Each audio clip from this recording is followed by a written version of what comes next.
ሰላም ጤና ይስጥልን ተመልካቾቻችን፣ እንዴት ከረማችሁ? ይህ የኢቫንጀሊካል ሚዲያ ኔትወርክ ነው። ኢቫንጀሊካል ሚዲያ ኔትወርክ ጎንደር መግባቱን አብስሬያችሁ እንደነበር ታስታውሳላችሁ። የሚሽን ስራችንን አጠናቀን ዛሬ ከጎንደር ልንወጣ ነው። እዚህ ሚሽን ስራው ላይ ለመሳተፍ ከአሜሪካ ድረስ የመጣው የሴንድ ሚ ግሎባል ሚሽን ፕሬዚዳንት ፓስተር ዶክተር አንተነህ ታዬ አብሮኝ ይገኛል። እንግዲህ ወደዚህ መተን ይህንን የሚሽን ዘገባ እንድንዘግብ የኢቫንጀሊካል ሚዲያ ኔትወርክን ሙሉ ወጪውን የቻለው የሴንድ ሚ ግሎባል ሚኒስትሪ ነው። እንግዲህ ሴንድ ሚ ግሎባል ሚኒስትሪ የሚሽን ስራውን አጠናቋል። አሁን እዚህ ጋር ስንገኝ እንዴት ነበረ የጎንደር ጉዞ? እንዴት ትገልጸዋል? በጣም ደስ የሚል ነው። ጎንደር ያው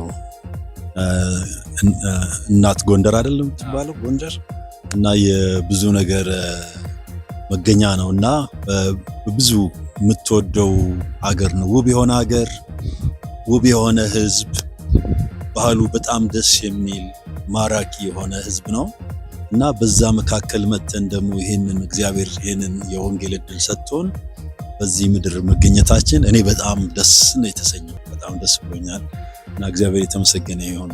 በጣም ግሩም ህዝብ ነው፣ ግሩም አገልጋዮች፣ የተባረኩ መሪዎችን እና የተባረኩ ምዕመናንን አይቻለሁ እና ግሩም በቃ የተወደደ ሀገር ነው። ምን ልበል እንደዛ ብዬ ብለህ ይሻላል። እሺ፣ ያው እንደምታዩት ተመልካቾቻችን ዝናብ ላያችን ላይ የወረደ ስለሆነ ነው እንግዲህ አንዳንዴ ፈጠን እያልን እንትን የምንለው። ለማንኛውም የተቀረውን እዚህ ጎንደር ያሳለፍከውን ወይም ደግሞ አንዳንድ ነገሮችን እንነግረን ወደ እዚህ አብያተ መንግስቱን የጎበኘን የምንነጋገር አይሻልም? እሺ፣ እንግዲህ ቅድም እንደተነጋገር ነው በዚህ በጎንደር ጉዞ የሚሽን ጉዞውን ወይም የሚሽን የተደረገውን ስልጠና ሁሉ ተመልክተናል። ግን ከሌላው ቦታ ምን የተለየ ነገር አየህ? ምን አስተዋልክ? የጎንደር ተሞክሮ ምን ይመስላል? በጣም የሚገርም ነገር ጎንደር በጣም ስትራቴጂክ የሆነ ቦታ ላይ ያለ ቦታ ነው። እዚህ በኩል ሱዳን አለ፣ ወዲህ ኤርትራ አለ፣ እንደገና ደግሞ ከትግራይ ጋር ይዋሰናል። ከዚህ አንጻር ለወንጌል እዚህ ጋር የምትሰራው ነገር እዚህ ጋር በወንጌል መቼም የመጣንበት ዋና ዓላማ ወንጌል ስለሆነ ሚሽን የጌታን ተልእኮ ነው ይዘን የመጣ ነው።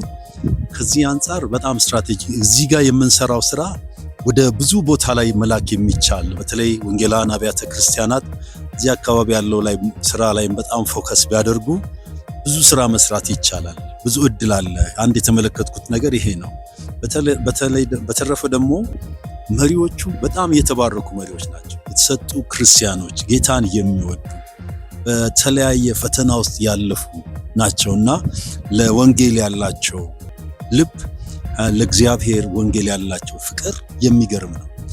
መልእክቶቻችንን ልክ ምን ልበልህ አንዳንድ ጊዜ ቢች ዳር ያለ አሸዋ አለ አይደለም፣ በባልዲ ውሃ ቀድተህ አምጥተህ ፈሰስ ስታደርግበት ውስድ እንደሚያደርገው እንደዛ ነው። በቃ ሪሰፕቲቭ የሆኑ ናቸውና በጣም ደስ በሚል አገልግሎት ነው ያለፍነው። በተለይ ባለፈው በዚህ ሳምንት ከሰኞ ጀምሮ የኛ አገልግሎት እዚህ ነበረ።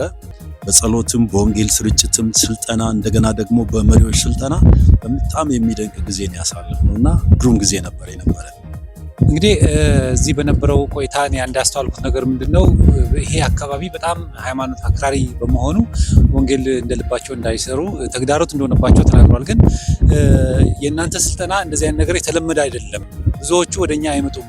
ስለዚህ በቀጣይ ደግሞ እናንተን እንፈልጋችኋለን የሚል ጥያቄ ጠይቀው ነበር። ይህንን ምላሽ እንድሰጠኝ እስቲ ምናልባት እየጎበኘን ብትነግረኝ። እንደሰማነው መሪዎቹም ሲናገሩ ብዙ ጊዜ አንድ የመጣው አይመለሱም ወይም ደግሞ ብዙ የአብያተ ክርስቲያናት ጋር የሚሰሩ አጋር የአገልግሎቶች ብዙ አይታዩም እና ደግማችሁኑ በተለይ ይሄ ስፍራ በጣም የኛን አቴንሽን የሚፈልግ ስፍራ ነው።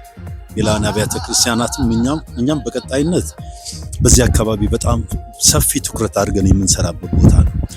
አብያተ ክርስቲያናትን እናጠናክራለን፣ እናስታጥቃለን፣ ሚሽነሪዎችን እንልካለን።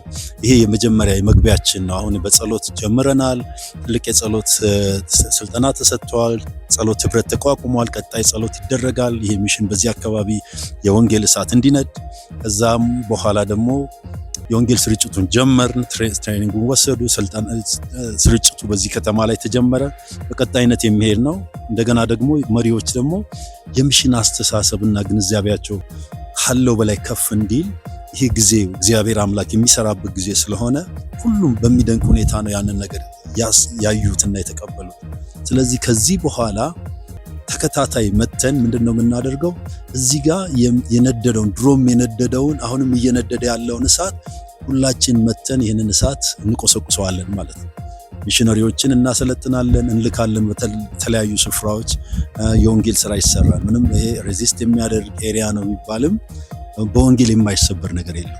ወንጌል ብዙዎችን ይማርካል፣ ብዙዎች ወደ ክርስቶስ ይመጣሉ። እዚህ አካባቢ ደግሞ የሚድኑ በጣም ጠንካራ ክርስቲያኖች ናቸው ሆነው የሚወጡት እና ለብዙ ነገር የሚጠቅሙ ናቸው። እግዚአብሔር በጣም የሚጠቀምባቸው ናቸው። በብዙ አይነት ሁኔታ ውስጥ አልፈው ወንጌልን ይዘው የሚሄዱ ሰዎች ስለሆኑ ይሄ ትልቅ እድል ነው። ስለዚህ ሌሎችም በዚህ ስፍራ እየመጡ ፒውር ወንጌል ከሌላ ሀሳብ አንጻር ሳይሆን ወንጌልን ለመስበክ ቤተክርስቲያናትን ለመትከል እዚህ ያሉትን አብያተ ክርስቲያናትን ለመርዳት እና ጌታችን የሰጠንን ተልእኮ ለመፈጸም ብቻ ወደዚህ ይህን ተልእኮ አድርገው ቢመጡ ብዙ ስራና ትርፍ ያለበት አካባቢ እንደሆነ ልናገርና ሌሎችም ደግሞ ይህንን እንዲከተሉ ይህን አርያ ይዘው እንዲመጡ ላስገነዝብ እፈልጋለሁ ማለት ነው። እሺ፣ ግን ያው አንድ ጥያቄ ይቀረኛል። ምክንያቱም የካውንስሉ የኢትዮጵያ ወንጌል አማኞች ቤተክርስቲያናት ካውንስል ይህንን 5 ዓመት ሚሽን ላይ ብቻ ነው አተኩሬ የምሰራው በብዛት ማለት አብዛኛው ትኩረቴን ሚሽን ላይ ያደርጋለሁ ብሏልና እናንተ ደግሞ ቀድማችሁ ወደ ሚሽን ውስጥ ገብታችኋል። ይሄ ምን ያመጣላችኋል? በሚሽን ላይ የሚሳተፉትን ሁሉ ማንኛውም ትብብር አደርጋለሁ ብሏል። ምናልባት ባለፈውም ጥሪ ተደርጎ ነበርና ይህንን እንዴት አዩት? ይሄ በጣም ትልቅ እንትን ነው። አይ ቲንክ ጊዜውም ይመስለኛል እግዚአብሔር አምላክ ሁሉን ወደ ሚሽን እየቀሰቀሰ ያለበት ጊዜ ይመስለኛል እና ካውንስሉም በዚህ መልክ መነሳቱ ለኛም ትልቅ አቅም ነው የሚሆነን። አንድ ላይ ተያይዘን ነው ወንጌልን የምንሰራው። በነገራችን ላይ የቤተ ክርስቲያን ተልእኮ የመሪዎችም ቢሆኑ ሁሉም ነገር ቤተ ክርስቲያን ውስጥ ያሉት አገልግሎቶች ሁሉ ዓላማቸው እግዚአብሔር አምላክ ለሚሽን የሰጠ ምንም አይነት ነገር ቢቋቋም ከወንጌል አንጻር በተለይ ቤተ ክርስቲያናትን ለማስተባበር ይሁን በተቋምም ደረጃ ቤተ ክርስቲያናትም ቢሆኑ ረጂ ሚኒስትሪዎችም ቢሆኑ ዓላማው መሆን ያለበት የክርስቶስን ሚሽን ለማሳካት ለመርዳት ለተጠሩበት ዓላማ መዋል ነውና ካውንስሉ ጥሩ ነገር ነው የጀመረው። ስለዚህ እንዲህ አይነት ፕላን ካለ አብረን ተባብረን ወንጌልን ይዘን በጋራ መሄድ አለብን ማለት ነው። ወንጌል ደግሞ በጋራ የምትሰራው ስራ እንጂ በተናጠል ብቻ የምትሮጠው አይደለም። በህብረት ስንሆን እንደዚህ የሚባል የአፍሪካ አባባል አለ። አንድ ሰው ብቻውን ቢጓዝ ፈጥኖ ሊጓዝ ይችላል፣ ግን በጋራ 2-3 ሆነው ቢጓዙ ግን ረጅም መንገድ መሄድ ይችላሉ የሚል አባባል ስላለ የወንጌል ስራ ረጅም እንዲሄድ ሌሎችም አብረው መያያዝ አለባቸው፣ አብረን መስራት አለብን ማለት ነው። ይሄንን ከዚህ አንጻር እመለከተዋለሁ። እሺ፣ እንግዲህ በዚህ ሰሜን አካባቢ አሁን ተመልካቾቻችን ያው ጥያቄን አልጨረስኩም፣ ግን ያው ዝናቡ በጣም ያስቸገረን ያለው። ለማንኛውም እናት ጎንደር የሚለው ቦታ ላይ የምንገኘው የመጨረሻ ጥያቄ ምንድነው? እዚህ ሰሜን አካባቢ ብዙ አገልጋዮች ወይም ደግሞ ሚኒስትሪዎች በቤተክርስቲያናት በብዛት አይመጡምና ስራም አይሰሩም። እናንተ ደፍራችሁ መጣችኋል። ምንድነው ተግዳሮቱ? ሌሎቹ እንዳይመጡ የከለከላቸው ነገር ምንድነው? ምን ምክር አለ? እኔ እንደሚመስለኝ ወንጌል የትም ቦታ መሄድ ያለበት ቦታ ነው። ወንጌልን ለማድረስ የምትመርጠው ቦታ አይደለም። እግዚአብሔር አምላክ በሰጠህ እድል ሁሉ ወንጌልን ሄደህ ማገልገል መስበክ አለበት። በተለይ እዚህ አካባቢ ብዙ ጊዜ ሰዎች እንዲህ አይነት ቦታዎች የማይመርጡት ሁሉ ጊዜ ምቾት ያለበትን ቦታ ሰዎች ስለሚመርጡ። ወንጌል ምቾትን አይፈልግም፣ ኮምፎርት ዞኖችን አይፈልግም። እኛ በዚህ ውስጥ ሆነን ነው ክርስቶስ የተወልንን ምሳሌ ስናይ፣ ሌሎች ሐዋርያት ያገለገሉበትን ምሳሌ ስናይ በተመቸ ቦታ ላይ አይደለም ወንጌልን የሰራ፣ በማይመች ዋጋ በሚያስከፍል ቦታ ላይ ነው። እንዲህ አይነት ቦታ ላይ የመጠን የዘራነው ዘር በብዙ እናገኘዋለን። ብዙ እዚህ አካባቢ ብዙ አይነት የወንጌል እድሎች ያሉበት አካባቢ ነውና እኔ ሰዎች ከኮምፎርት ዞኖች ወይንም ደግሞ ምቹ ቦታ እየፈለጉ ከሚሄዱ ወንጌል ሊሰራበት የሚችል አካባቢ ላይ መጥቶ ቢሰሩ፣ አሁን እንደዚህ እንደ ጎንደር አካባቢ በተለይ ደግሞ ዘርፈ ብዙ የሆነ መውጫ ያለበት ኤሪያ ነው። ለምሳሌ ወደ ሱዳን እንዳልኩ፣ ወደ ኤርትራ፣ ወደ ትግራይ ወንጌልን ከዚህ ይዞ መሄድ ይቻላል። ብዙ ሰዎች ደግሞ ወንጌልን ከወሰዱ በኋላ በጣም ጠንካራ ናቸው በእምነታቸው እና ይህን አካባቢ ኮንሲደር ቢያደርጉ መልካም ነው እላለሁ። ምክንያቱም ምልህ ሰው ምቾትን ስለሚፈልግ እንጂ እዚህ ጋር መምጣትና መስራት ለሁሉ ትልቅ እድል ነው ብዬ አምናለሁ። እሺ ዶክተር አመሰግናለሁ። ዝናቡ ስለበዛብህ ብትገባ መኪና ውስጥ ችግር የለም። ተመልካቾቻችን እንግዲህ ጎንደር ላይ የሚኖረን ቆይታ በዚህ ይጠናቀቃል። ያው እንደምታዩት ዝናቡ እየወረደብን ስንመጣም አውሮፕላን ራሱን ማረፍ አቅቶት 2-3 ጊዜ ተሽከርክሮ ነው ያረፈው። ከአዲስ አበባ ሲነሳ በከፍተኛ እንግዲህ አየር ጸባዩ አስቸጋሪ ነው። ልክ እንደዚሁም ደግሞ ወንጌል አስቸጋሪ የሆነበት ቦታ በመሆኑ አስቸጋሪ ነው ብላችሁ ቤታችሁ አትቅሩ።